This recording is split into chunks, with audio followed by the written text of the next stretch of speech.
Ei, gente, aqui é o Zé Gomes e hoje no nosso programa Pode Contar Tudo estamos recebendo a convidada de hoje, Lara Fernanda. Senhorita Lara, pode chamar de senhorita? Professora?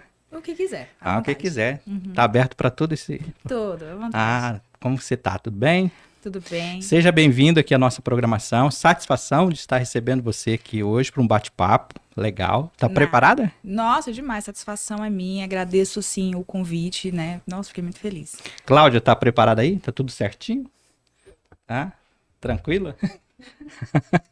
A Cláudia vem enquanto tá nervosa ali, mas tudo bem. Vamos conversar aqui o nosso bate-papo, perguntando aí a sua profissão. Eu falei de professora, mas hoje você atua em que ramo? Hoje eu continuo como professora, sou professora aí há mais Ah, de 15 professor anos. sempre é professor, né? Não, sempre é professor, nunca É. deixa, né? Tem 15 anos que eu sou professora, sou servidora aqui do município, professora na Escola Jari. Ano passado ocupei a função de diretora lá, né? Mas eu faço doutorado e aí a gente tem o direito, né, de tirar a De tirar a licença. licença. E aí, quando completou a minha estabilidade, eu tirei a licença. Atualmente estou só por conta do doutorado. Ah, então você tá com o doutorado. E você falou que tá fazendo doutorado, mas eu sempre te vejo por aí. Então tá fazendo doutorado como, menina? Então, então, né? O doutorado, eu já cheguei em Aripuanã, cursando ele, né? Então, eu já tinha feito os créditos quando eu vim. Então, eu tô só naquela fase de escrita da tese. Então, aí é uma produção intelectual mesmo. Eu em casa e trabalhando, escrevendo, lendo, né? Tô aí já quase organizando a qualificação. E aí você consegue dar uma saída, resolver algumas coisas, Tem, né? tem como você falar do que você está defendendo? Qual é a sua tese? Ah, então, eu sou professora de História, tenho mestrado em História e faço doutorado em História também, né? E é casado Com um historiador. com um historiador. Me conte alguma coisa aqui só para mim. Assim, ele já se fantasiou assim de homem da caverna e ula ula ou morrer. Ele tem jeito que não ficou Não, vermelha. Fala a verdade. Aqui, ó, historiador não pode mentir. não vou mentir, não. Não, isso ele nunca fez, Nunca né? fez. Uma boa dica, viu? Como é que é o nome dele? João Vitor, Ô, João Vitor. se Olha fantasia aqui, de Homem das ele fala, Cavernas. ula ula até morrer. Não, não. Assim, na Mas me verdade, conta, como que foi esse encontro aí? Dois historiadores na faculdade, no mínimo, né? faculdade, claro, a gente se conheceu, a gente vai para 17 anos juntos, assim, Coitado. entre namoro, separação, casamento de um, casamento do outro, cada um foi casado, né? Sério? E depois continuamos muito amigos Se e depois esbarraram retornamos e hoje tá e completamos. começaram com as histórias, né? Voltamos, né, na Aí ele verdade. começou com as histórias, e você também já com as Já histórias. tava todo mundo com as Aí histórias e virou historiou. historiadores. Na verdade, é muito bacana, assim, eu tenho um companheiro dentro de casa, então a gente sempre brinca, né? A gente respira, conversa, vive e respira história.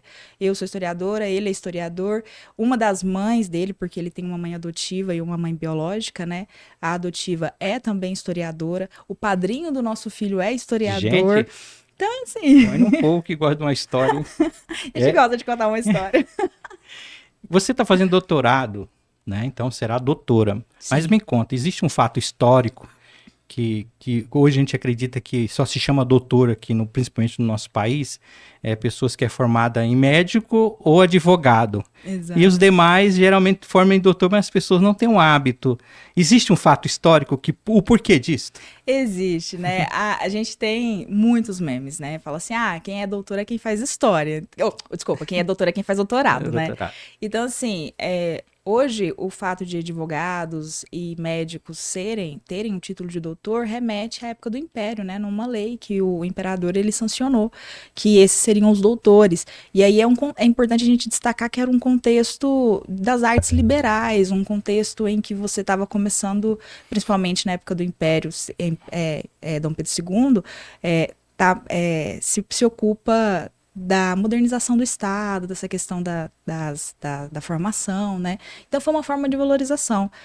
Mas aquilo, né? Ainda tem os memes. Mas tinha aqueles pessoal que chamava doutor coronel, não tinha formação nenhuma, ele só era detentor de várias terras. Não, é de status, né? Porque aí a gente está falando de uma sociedade nobiliárquica, de uma sociedade nobre, de status, de título. Então, era comum você referir essas pessoas como doutores. Quando você tem médicos e advogados, que são os primeiros cursos da época da modernidade, aí você tem essa lei que sanciona o título de doutor a eles, né? Uhum. Mas eu também tô que nem o pessoal, a doutora é quem faz doutorado. Eita, eu não vou discordar de você. Mas, assim, você está é historiadora. No mercado de trabalho, alguma pessoa procura assim, eu quero um historiador, quero contratar. Como é que é o mercado de trabalho para essa profissão de historiador?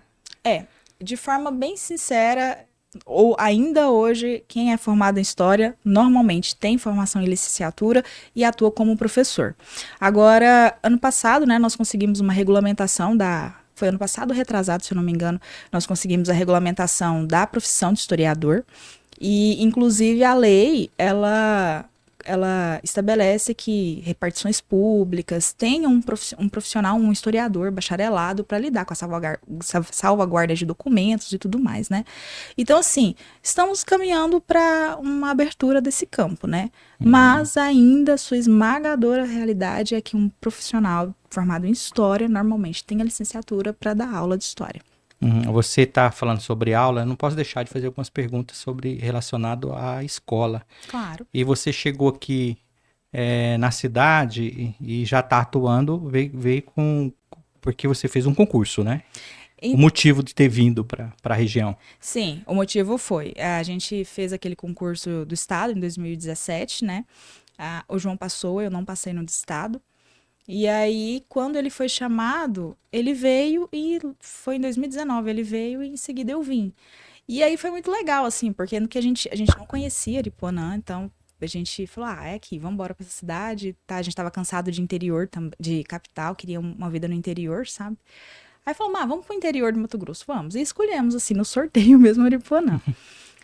E chegamos aqui, a gente apaixonou na cidade, sabe? É uma cidade que eu tenho um carinho muito grande, João também, e nós temos a felicidade de decidir ficar aqui. Então a gente não tem pretensão de ir embora. E assim que eu cheguei, no mês seguinte abriu o concurso do município. E eu fiz e passei, e ele também fez e também passou, e aí a gente hoje é servidor do município, professor de história daqui, e assim, com muita satisfação. Pelo seu histórico, a gente percebe que você é uma pessoa bastante dedicada nos estudos. Sempre foi assim? Sempre. Eu estudei em colégio militar. E como aluna de colégio militar, eu sempre tinha lá marca com decorações, né? Sempre era a primeira da turma, sempre fui muito nerdzinha. E isso se permaneceu, sabe? Nunca me fugi disso. Gosto de ler, gosto de estudar. E não é só uma questão de gostar, né? É fundamental que a gente, até mesmo para se posicionar no mundo como uma pessoa pensante, uma pessoa que contribui com a sociedade, uma pessoa que sabe, conhece seus direitos, seus deveres e tudo mais, você precisa se dedicar a isso, né? Quando eu vou bater um papo com a pessoa, eu conheço muito pouco, né? Eu tomei a liberdade, claro, de saber de algo que você já fez, propôs. E você propôs algumas mudanças. Eu percebo que você apresentou alguns documentos. E tem uma que fala sobre a questão da indisciplina nas escolas, né? Foi convocado promotor, conselho tutelar. Sim. Qual que era a sua ideia e no que se deu nessa proposta? A gente até intitulou de Carta Aripuanã. Foi uma iniciativa não só minha, né? Mas isso foi discutido com todos os profissionais lá da Jari na época. Nós estávamos lidando com um problema de indisciplina e a gente ainda nem estava nesse contexto como foi esse ano, né, das questões de ataques em escolas e tudo mais. Mas a gente já estava lidando com questões de indisciplina já como resultado do pós-pandemia, né? O pessoal sai da pandemia e aqueles alunos, eles têm que lidar de novo com a ressocialização depois de 2 anos. E isso foi muito difícil para todo mundo, né, para nós da escola. E aí eram queixas que quando a gente conversava com os outros diretores da escola, das escolas próximas a gente, também estavam vivenciando, né? Aí a gente falou, olha, vamos pensar um protocolo geral para todas as escolas, só que escolas de ensino fundamental e ensino médio, que é a faixa etária maior, né? Então era a faixa etária que a gente naquele momento estava tendo problema. E aí nós fizemos, né, a convocação, chamamos toda a comunidade, porque a gente entende, eu entendo principalmente, que educação não é algo que um indivíduo discute. Educação, ela está de forma ampla, né? Então, você precisa da mobilização de todos. E foi tão legal porque a gente coincidiu com a Carta Cuiabá, que havia sido um esforço do Ministério Público em Cuiabá, e, tipo assim, não tinha sido um mês atrás, de discutir realmente a violência nas escolas. Então, isso já tinha acontecido há um mês atrás, como iniciativa do Ministério Público em Cuiabá, e aí a gente pegou e também fez isso aqui em Aripuanã, né? E de lá nós discutimos uma série com entidades importantes, Senai, a Prefeitura, a Secretaria Municipal de Educação, os outros diretores das escolas estaduais, inclusive, Polícia Militar. Discutimos formas, alguns pontos que era difícil para a gente lidar. Então, como assim a gente está com esses meninos desse jeito, mas a gente tinha uma pouca atuação dos órgãos que nos dão guarida, como o Conselho Tutelar, como que a gente fazia esses encaminhamentos? E aí, assim, foi um acúmulo, né? De lá para cá, a gente percebe que algumas coisas foram alcançadas, outras não, mas bem interessante, assim, foi um esforço. E referente à proposta de formação que você apresentou também, até houve algumas pessoas que questionaram, como que passo que deu essa formação, ela já existe, o que você queria alterar? Formação em que sentido? Da formação, na formação dos professores, não tem, quando o professor...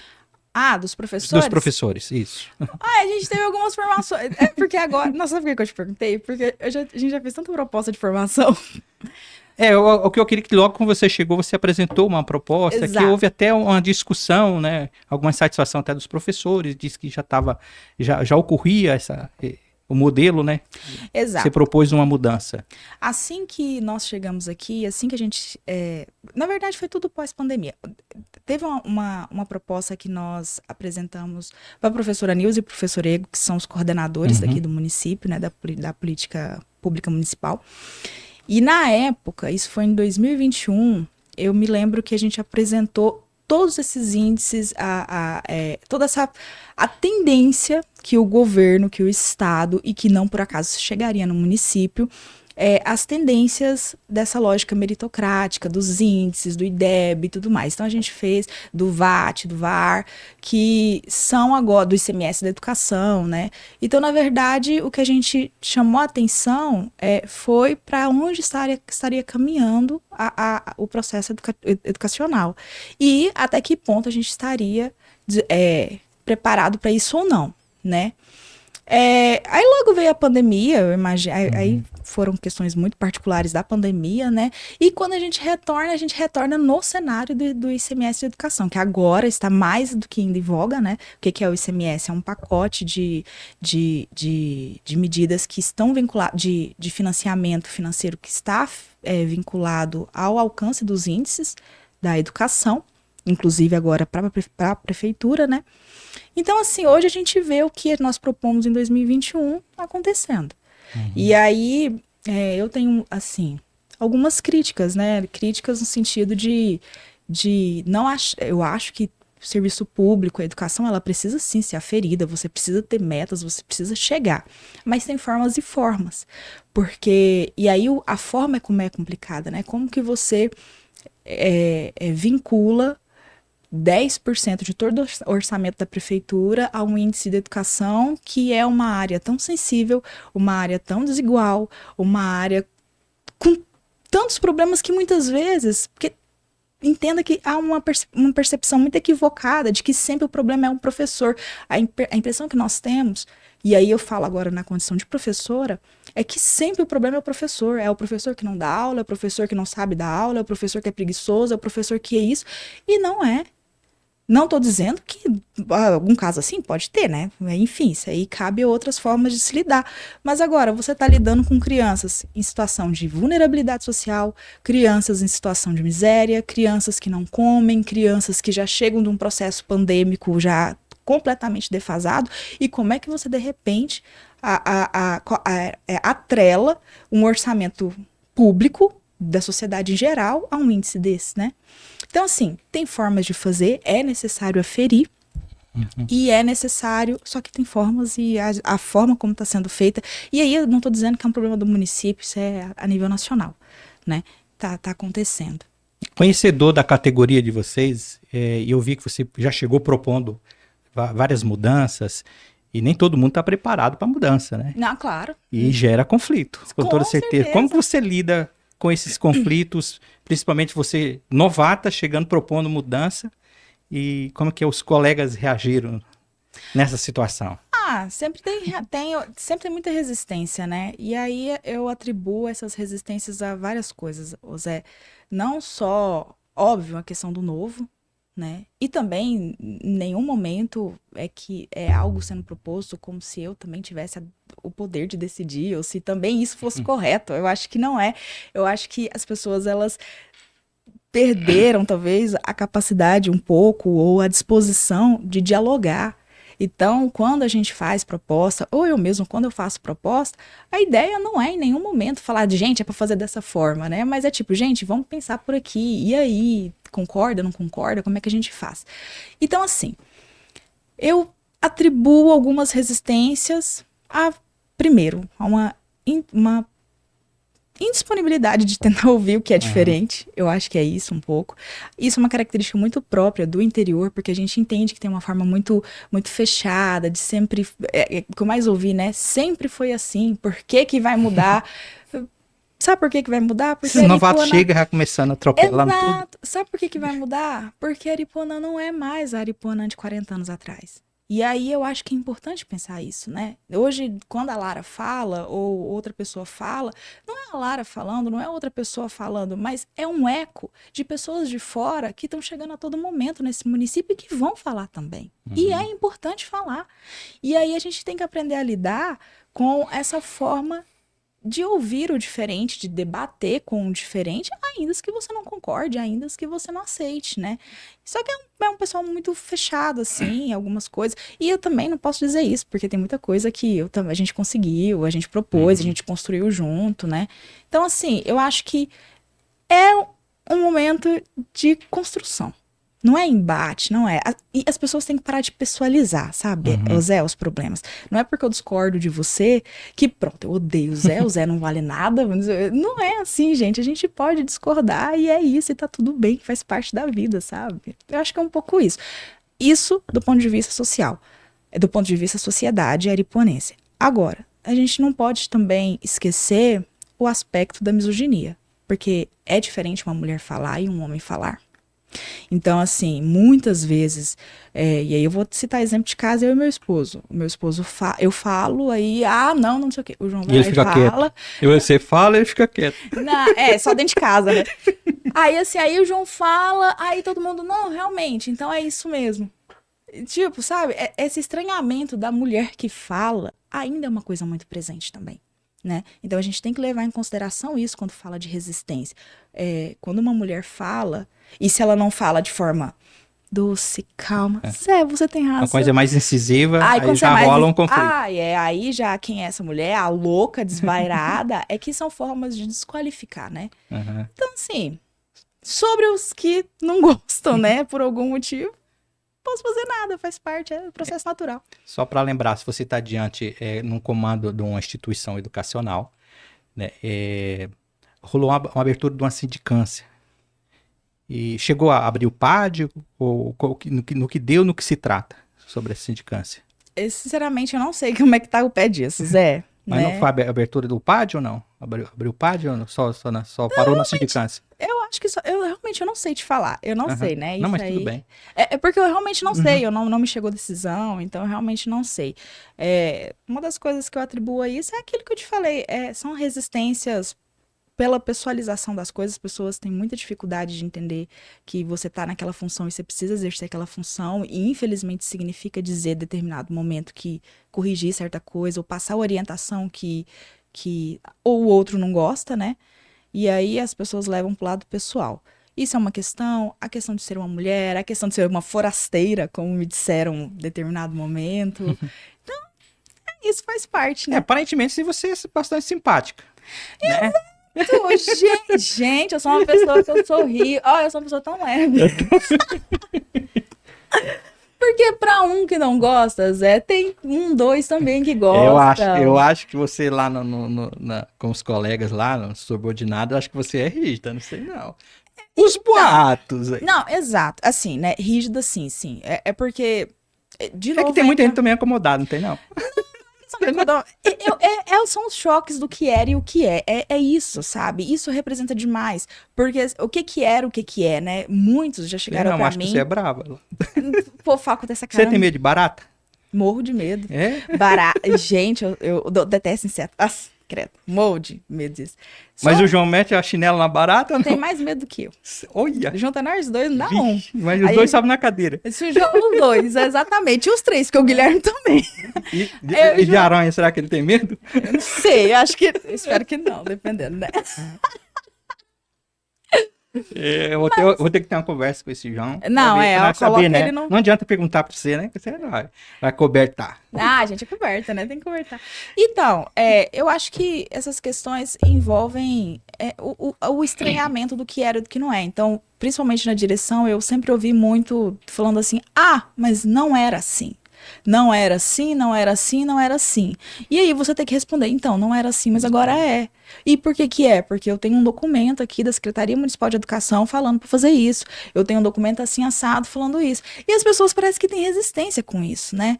E aí, sempre que a gente chegava para conversar com os professores antigos, principalmente, colegas que eu adoro, e eles falavam assim para mim: Lara, porque na época a gente era assim, a gente tinha que fazer isso, não tinha e tal. Então, era assim, mas não é mais assim, né? Não é. Você tem uma lei que você tem que seguir, você tem orientações, e com Aripuanã, a nível de desenvolvimento como está hoje, Aripuanã não é mais Aripuanã da década de 70. Aripuanã hoje, ela é a pedra preciosa do Mato Grosso. Está num nível de desenvolvimento, está num local que não por acaso está chegando asfalto da forma como está chegando, que vai chegar até rápido, eu acredito. Quer saber de uma coisa? Eu acho essas coisas burocráticas muito chato pra falar. Ah, então tá bom. Então falar a de gente outra cura. coisa. Vamos, o que você quer falar? É o seguinte, assim, eu observei que você tem bastante artigos já publicados. Você ainda tem intenção, tem uma vontade, o desejo de escrever um livro e publicar? Ou é um sonho? Sim, até... Já plantou uma árvore já? Não, já plantei uma árvore, inclusive tem um pé de manga maravilhoso lá em casa, no fundo. Agora tem que escrever o livro. Não, sim, já. A tese, a ideia é que ela vire um livro, né? A dissertação também eu quero publicar em um livro. E aí, artigos a gente tem que ir publicando, né? Inclusive, terminando o doutorado, antes de ser professor... Antes não, concomitante a ser professora de história, eu também sou historiadora. E aí, a gente precisa fazer produção científica, né? Então, isso eu nunca vou deixar de fazer. Você acredita em luta de classes? Ah, acredito, Zé. Acredito. E eu vou te falar como que o porquê que eu acredito. Porque já me fala, um dia um colega de história, né, falou assim pra mim que às vezes a gente tinha que tomar cuidado pra não cair no conto vigário e ficar no mundo das fadas. Ele falava assim pra mim. Aí tá. E aí eu passei a pensar em luta de classes, principalmente depois que eu vim dar aula em Aripuanã.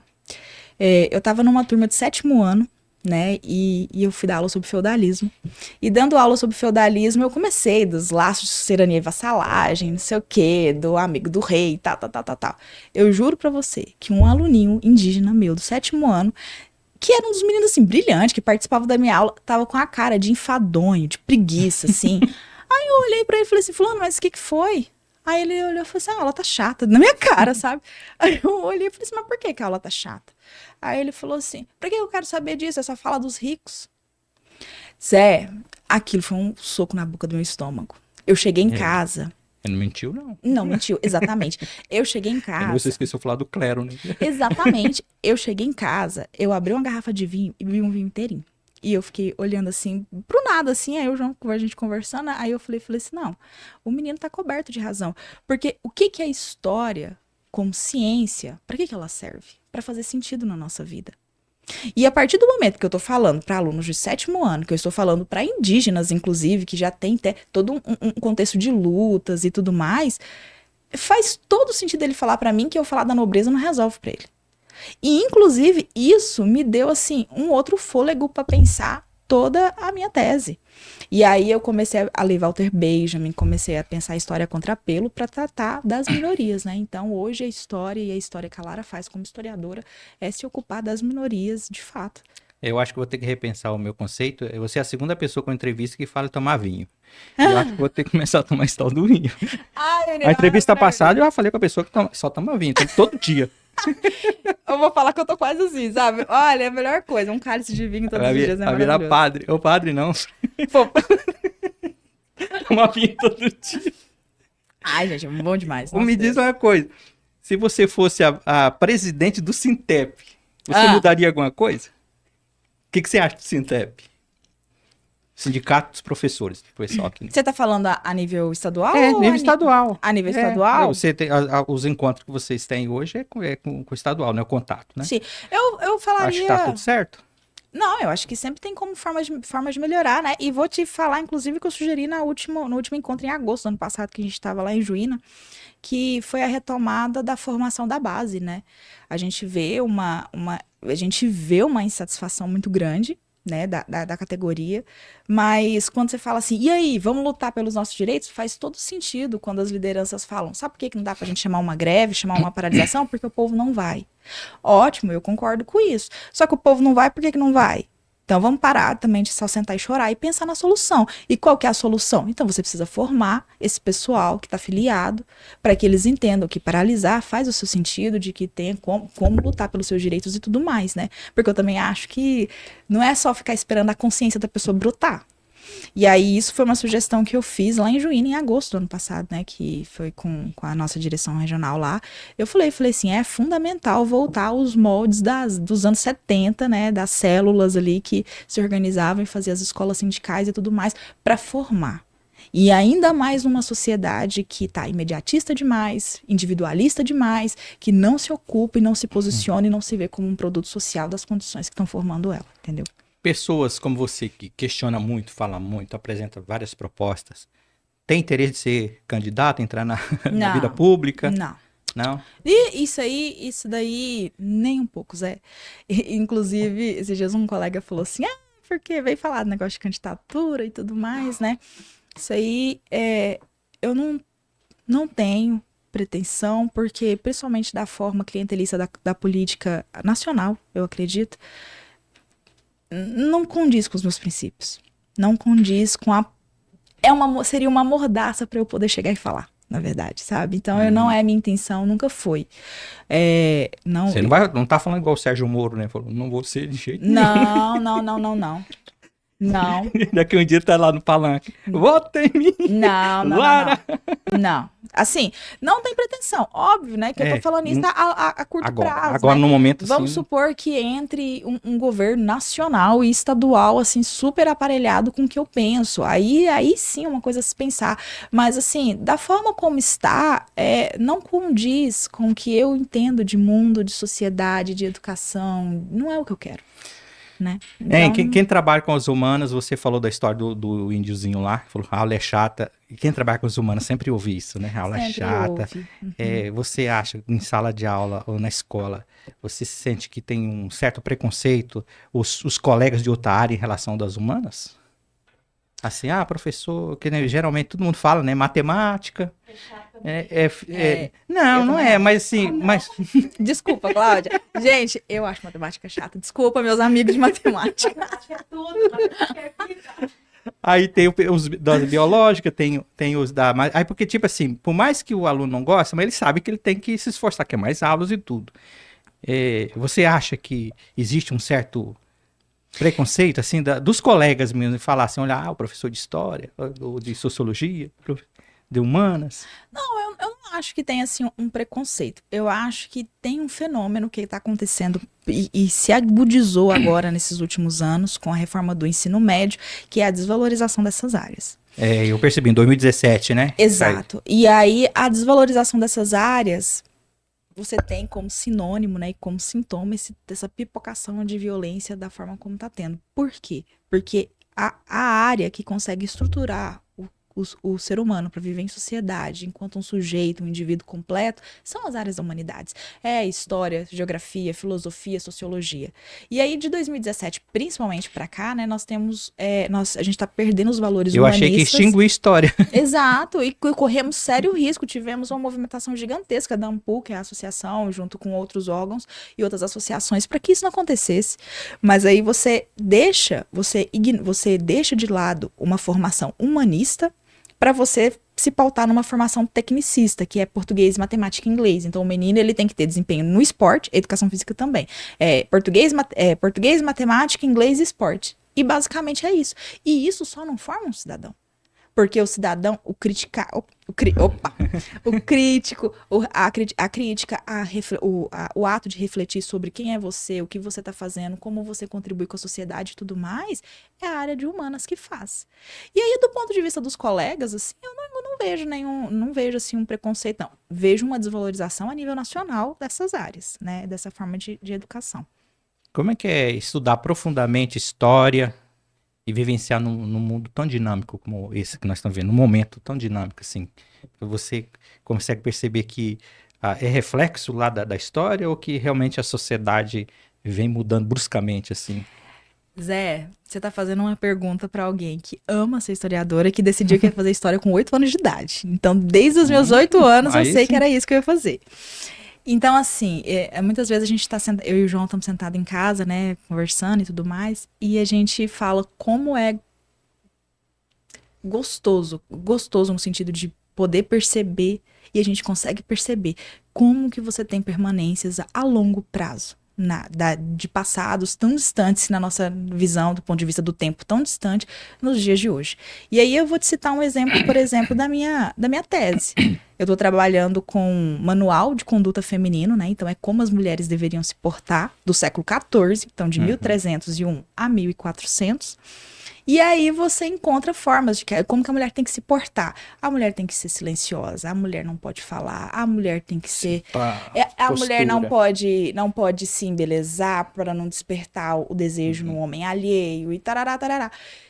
E nisso tudo, se você observar, fazer uma ponte com nossos dias de hoje, não é o que a gente está o tempo todo escutando da nossa sociedade? Então, uma mulher que fala como um homem, olha lá, louca, desvairada, nossa, não gosto dela, nossa, acho ela debochada, ela não sei o quê.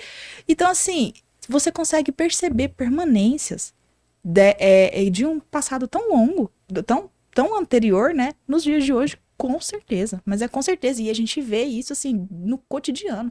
Então, você vê um processo de crise.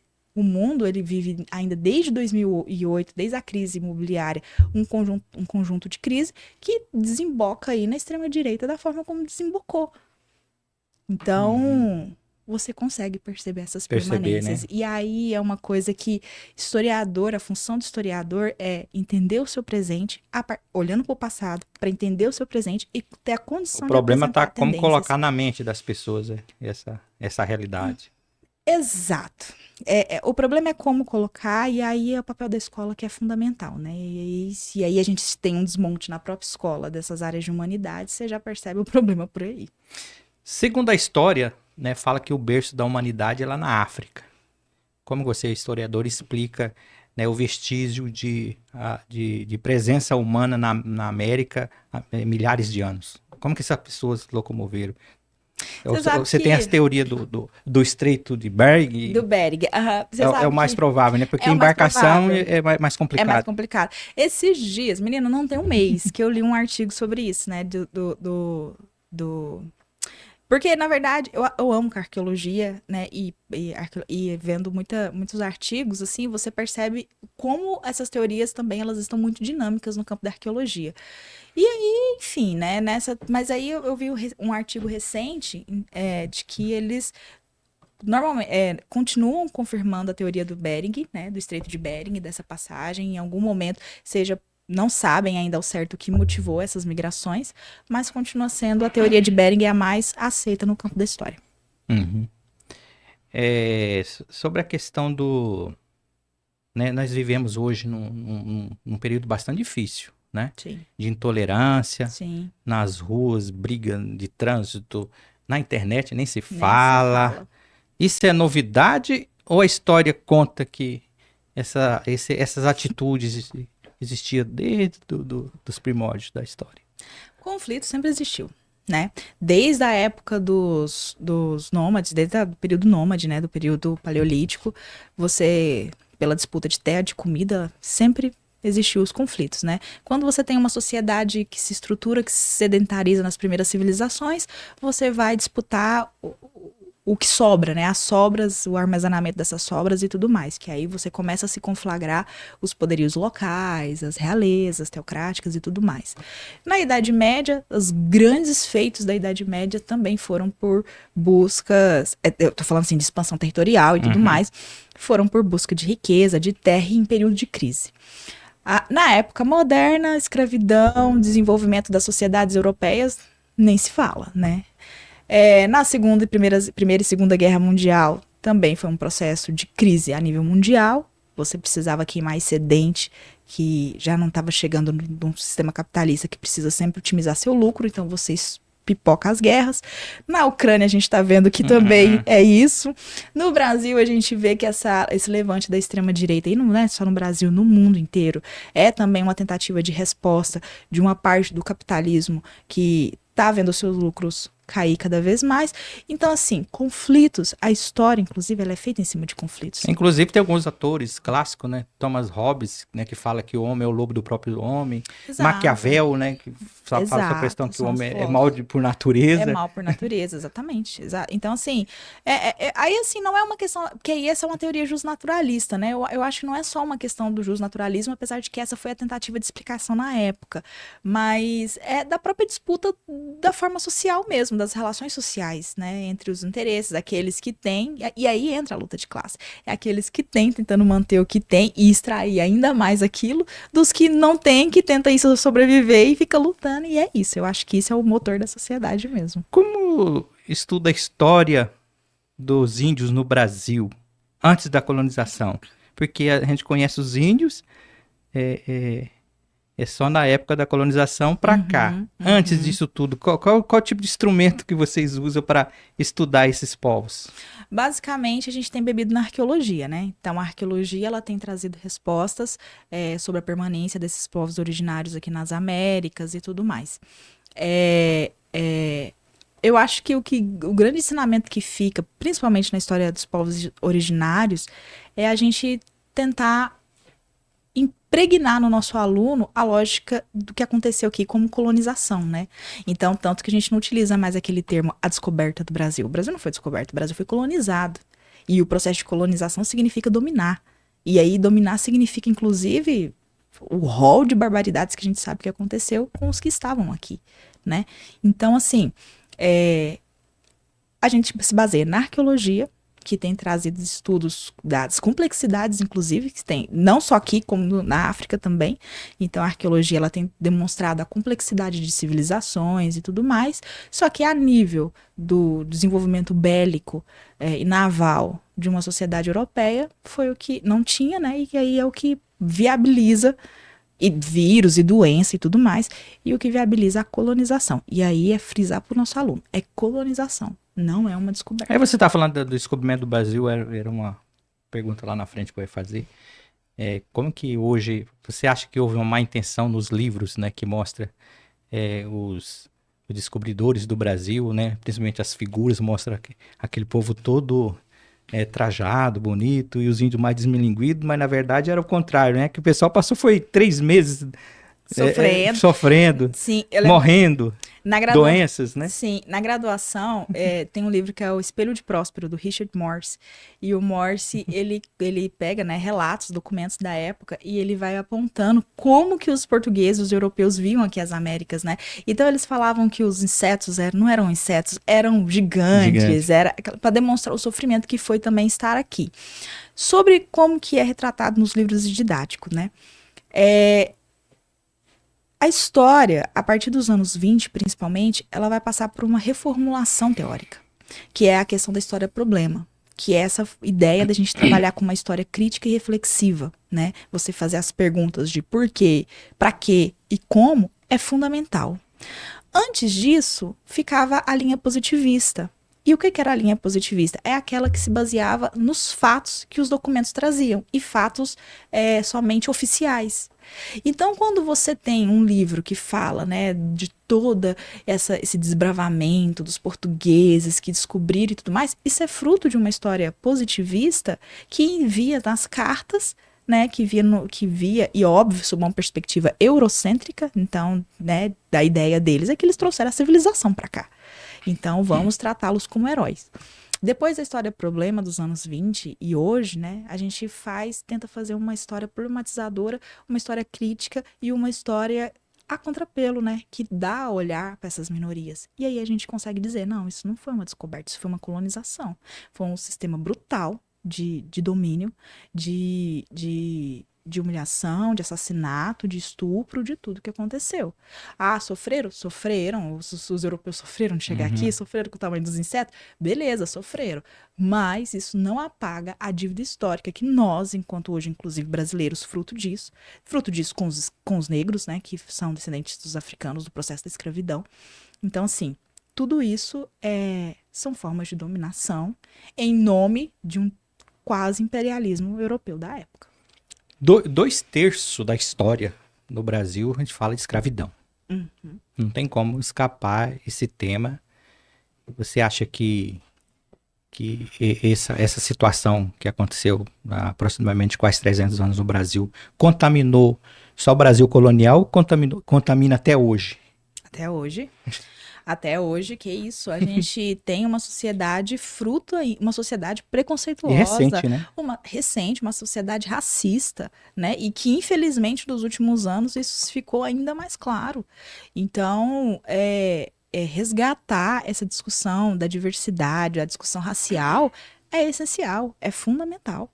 Porque isso explica a forma do Brasil, explica muita desigualdade no Brasil e nos faz, inclusive, pensar em formas de sanar com isso, né? Porque é o seguinte, Zé, é muito fácil a gente identificar o problema.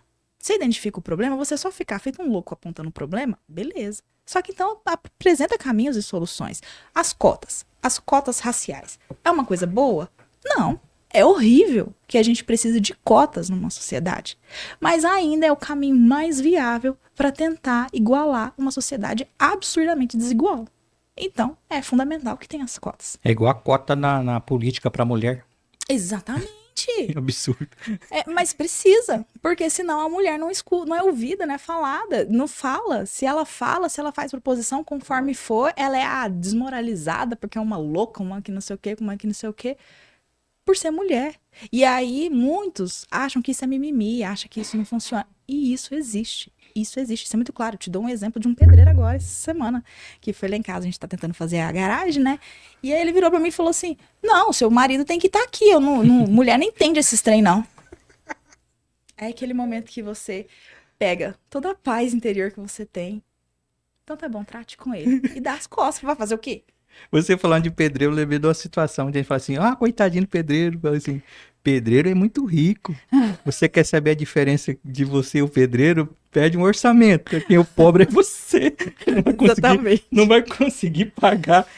Gente, como que construção tá difícil? Meu Deus do céu.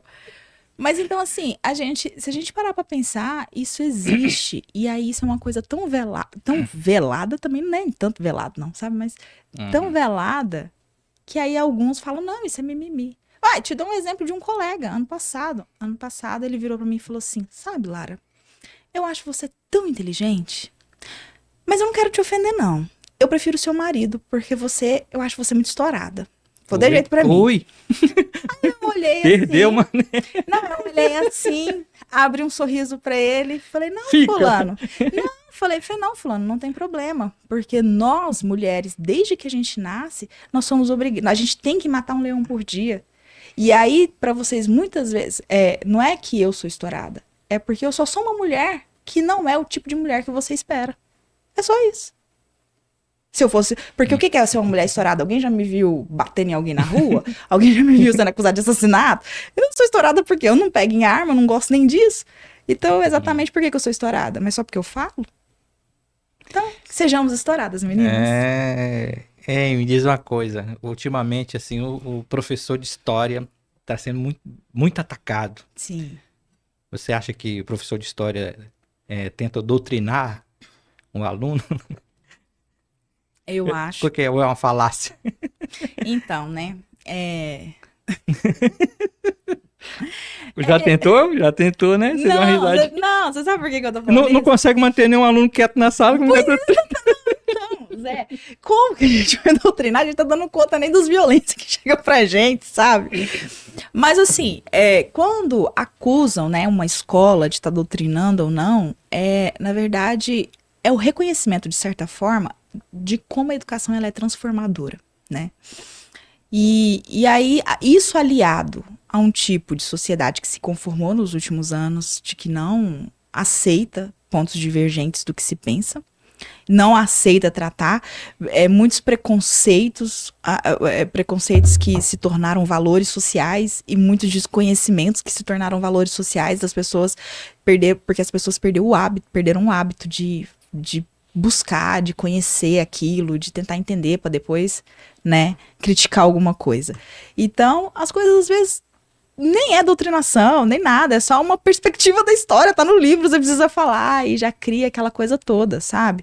Então, assim, eu acho que é a incapacidade, é o reflexo de uma sociedade que não consegue dialogar com o diferente, é um corte ideológico daqueles, um corte ideológico da ultradireita, da extrema-direita que tem se fortalecido no Brasil. Então, qualquer coisa que é discutir movimento social, qualquer coisa que não esteja enfim, nos princípios deles, se torna uma ideia de doutrinação. E aí eu não posso deixar de lembrar aqui o caso que aconteceu lá em Goiânia recentemente, da professora que estava usando uma camisa de um artista, de um pintor, que ele escreve, que a frase, né, efeito dela era: seja marginal, seja herói. E aí um deputado extrema-direita foi lá, ela foi demitida, fez denúncia, virou uma coisa e tudo mais. Sem entender que, na verdade, essa frase faz reflexo aos movimentos da década de 60, os movimentos libertários, né, que tentavam fazer críticas à sociedade. Não é um marginal de você ser o marginal bandido que pega a arma e sai matando, assassinando as pessoas. É o marginal de você estar fora da forma hegemônica de sociedade e seja um herói para você lutar pelas mudanças. Então, seja marginal, seja herói, não é falando pro menino se torna um marginal, pega uma arma e sai matando. Igual se pintou, né? Não, vá contra a tendência, contra o discurso hegemônico e tente mudanças, né? Então, assim, essa questão da doutrina é um corte ideológico. E aí eles vão lá e assistem aquele clipe do Pink Floyd, A North Brick the Wall. Ah! Não, então, né? Coitado do Roger Waters aqui. Lembra lá do show dele? Então, assim, essa questão de doutrinação é um corte ideológico, óbvio, pela forma política do Brasil nos últimos anos. De doutrina, eu não acho que é uma doutrinação, mas acredito sim no valor e na potência de uma educação que transforma, sabe? E sinto muito, gente, transforma. E o melhor, independente do que a gente fala, vai se modificar, porque culmina para isso. A gente pode não gostar de X pessoa, a gente pode não gostar de tal coisa da sociedade igual tá se tornando, mas tá caminhando. E está aí. Com essa questão dos conservadores bastante aflorada agora com a internet em ascensão, a gente percebe que muita gente se intitula conservador. Qual que é a metodologia que você usa em sala de aula para representar o criacionismo e o evolucionismo? Para não dar aquele choque? Olha, primeiro que a gente apresenta as duas vertentes, né? As duas formas de explicação, porque até a forma mítica, a forma criacionista é a forma mítica, né? A forma mitológica de criação, ela é importante, né? Para a história, porque você entender os mitos e as formas como aquelas sociedades pensavam, te auxilia a entender essas sociedades também. Então, é fundamental a gente apresentar as duas vertentes. Agora, é também fundamental você apresentar dentro do discurso da modernidade, dentro do discurso academicista, o que é, do ponto de vista científico, mais plausível, né? E eu já falei, assim, inclusive em Safa, falou, olha, gente, eu entendo, né, tem as crenças, quando se trata disso em sala de aula, os meninos ficam bem sensíveis, porque, principalmente numa sociedade que aqui em Aripuanã é bem religiosa, né, e tudo mais. Mas é aquilo, eu vou, como professora, do ponto de vista do discurso científico, escola não é uma escola dominical, não é uma escola religiosa, é uma escola laica, eu vou sempre prezar pelo evolucionismo, sem, em nenhum momento, desprezando os valores dos discursos mitológicos, né? E aí eu acho que é importante também a gente pensar não só nessa questão do cristão, Porque aí nós também temos formas de explicação daquele de matriz africana, nós temos formas de explicação de outras religiões. Então, talvez seja importante também pensar essa diversidade. É correto afirmar que na Idade Média, né, era considerada a Idade das Trevas? É correto afirmar isso? Nossa, Zé! Hã? Não. Equivocadíssimo. Existia uma polarização, né? Sim. Falar Sim. da era das luzes e da... Sim. Equivocadíssimo. Das E olha, trevas. isso assim, quando você começa a fazer medieval, a primeira coisa, gente, na disciplina de história medieval que você vai discutir é isso. Idade Média foi Idade das Trevas. E aí a gente consegue entender... Lá que surgiu o iluminismo, né? Foi pós ele, né? Depois, né? Exato, só que aí o iluminismo... moderna, né? Moderna. Exato. O iluminismo, como ele começa a caminhar por caminhos, uma separação do homem e de Deus e de homem, e aí eles passam a falar que aquele período da Idade Média era um período das trevas, porque vivia envolto na religião, e a religião cegava o homem, e etc, né? E aí é fundamental dizer que não, porque, na verdade, nós temos desenvolvimento de ciências. Óbvio, né, que o conhecimento, ele é um conhecimento teocrático, ele está voltado às questões religiosas, sem dúvida. Mas você tem o desenvolvimento das artes liberais, você tem o desenvolvimento de disciplinas, da retórica, da filosofia, métodos de hermenêuticos, o método escolástico, inclusive, é um método de argumentação. Então, assim, não existe isso de que foi um período das trevas, porque as universidades surgem na Idade Média.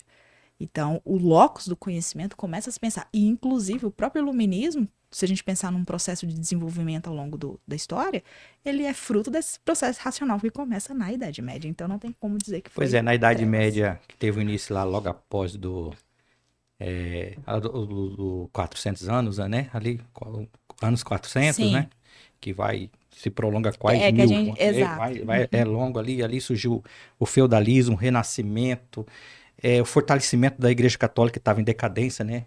Exato. O concílio de Nicéia, que fala, né, que foi depois do concílio de Nicéia que a Igreja Católica... Tem Nicéia, tem Latrão, mas na época... Latrão, não, tem mais muito. atual, Tem né? o processo da Reforma Gregoriana, que é outra forma de retomar novos princípios e novos moldes da Igreja Católica, né? Uhum. E aí eu queria saber, eu vi que você está puxando a sardinha bastante para as mulheres, eu quero perguntar, com essa toda evolução, todo esse crescimento lá na Idade Média, como que a mulher era tratada nesse período? Ai, acho que a gente vai ficar aqui, eu acho, uma tarde inteira, Zé. Ai, que delícia. Então, primeira coisa quando a gente trabalha com mulheres, e eu trabalho com mulher na Idade Média, você não pode trazer as bases de hoje para o passado. Então, não tem como você pensar numa mulher na Idade Média como uma mulher feminista, que vai, né, enfim, não é possível.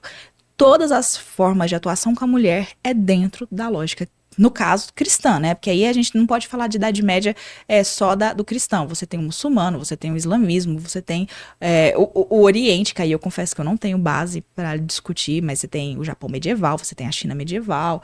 Então, assim, são regiões que eu realmente não tenho conhecimento. Agora, sobre a cristandade, que é o mais perto de nós, porque nós somos uma sociedade cristã aqui no Brasil, a mulher, ela tá o tempo todo voltada para esses modelos cristãos. Então, a mulher, ela é, por natureza, na Idade Média, inferior ao homem, ela deve ser submissa ao homem, E aí, né, o que eu tenho tentado discutir é o que é essa submissão. Não é uma submissão tal qual eu sou submissa a você, mas é num sentido de complementaridade.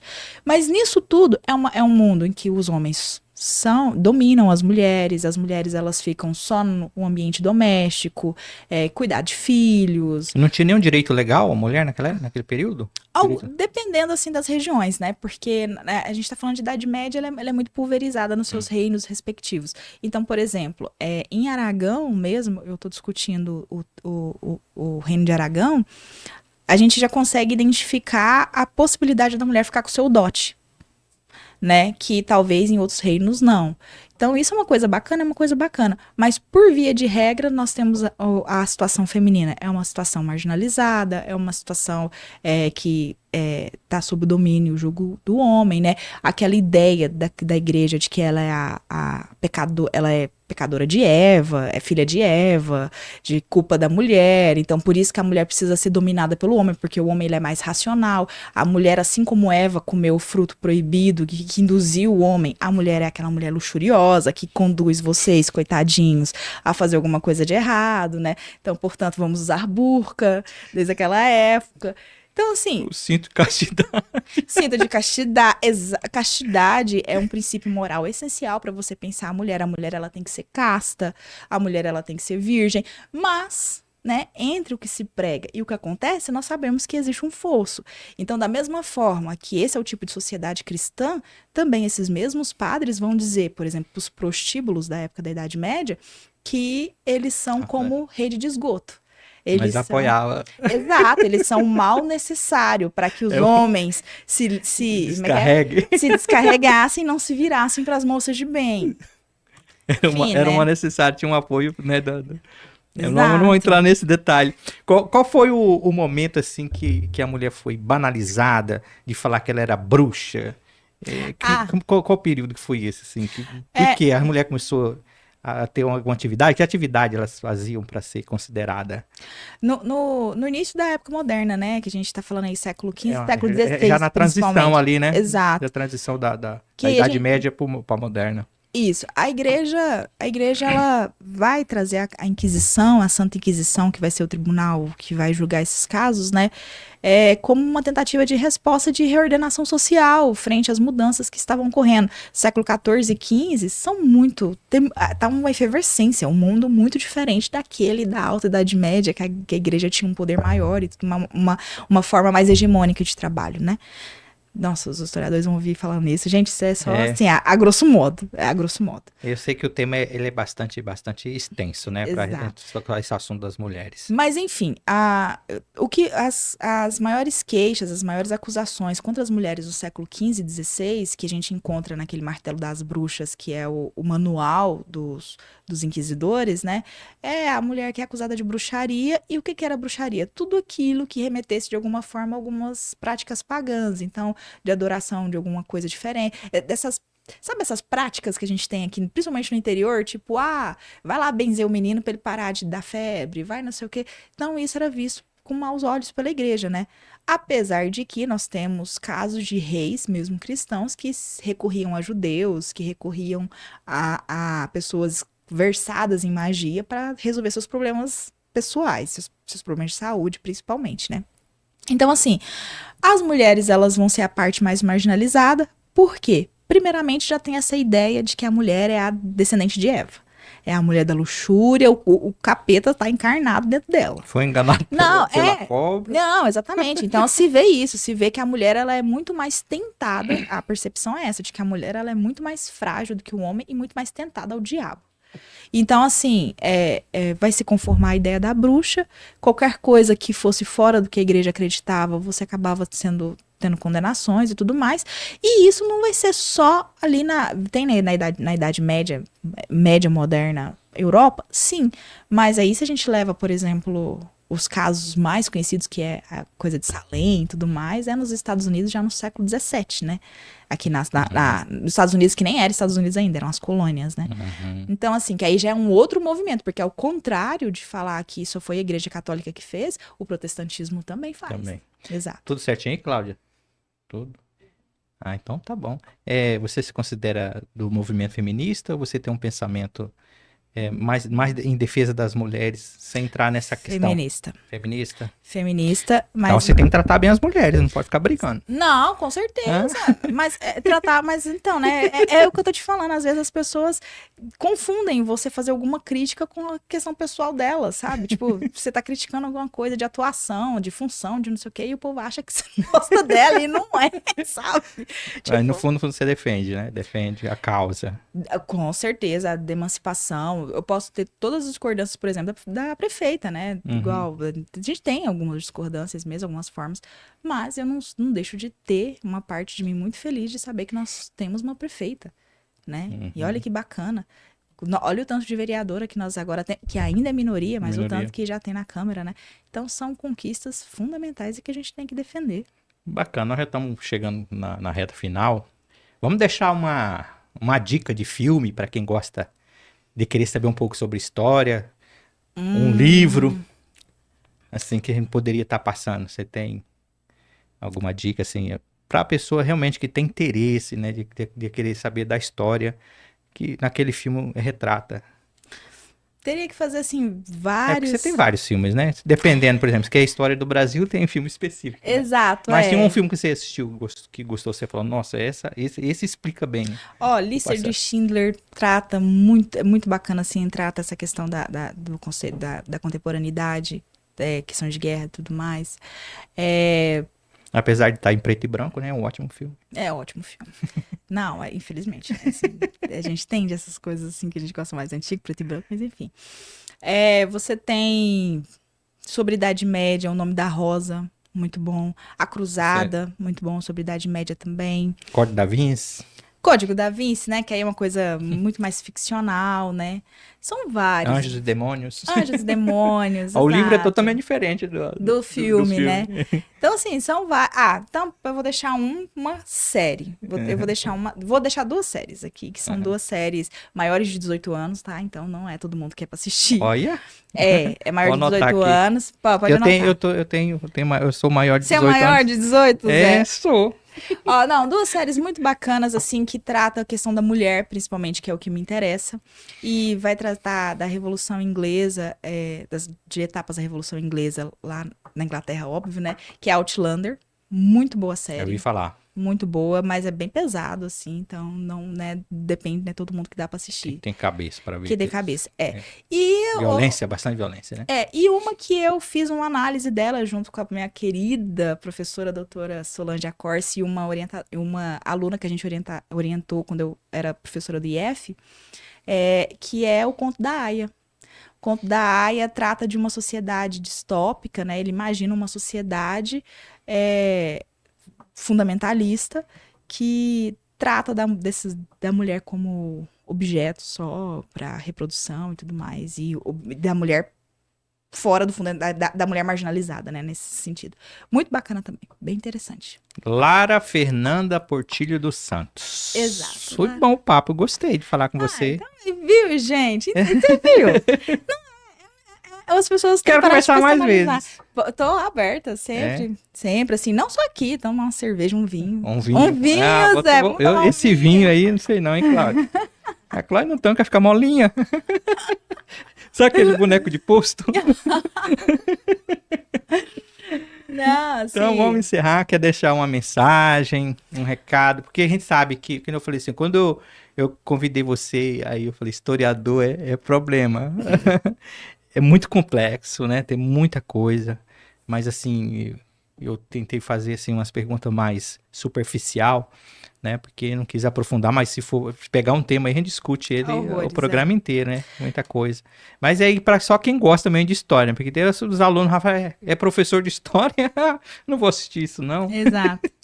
Não, assim, né? Eu acho que fica aqui para a sociedade como um todo, né? A gente vive tempos muito intolerantes, tempos de discordâncias, assim, tão acentuadas em algumas coisas, né? É importante pensar, é importante pesquisar, é importante conhecer para, inclusive, desconhecer, né? Eu acho que quando a gente conhece, busca conhecer determinado assunto, determinada pessoa, determinado o que for, a gente consegue se situar no mundo como um produto histórico e entender o que faz determinado sujeito agir de tal forma, né? Então, eu acho que é conhecer. Eu acho que precisa conhecer, precisa validar o conhecimento em épocas de fake news mais do que nunca, né? E isso pode ser aplicado no mundo, na sociedade, no indivíduo, enfim.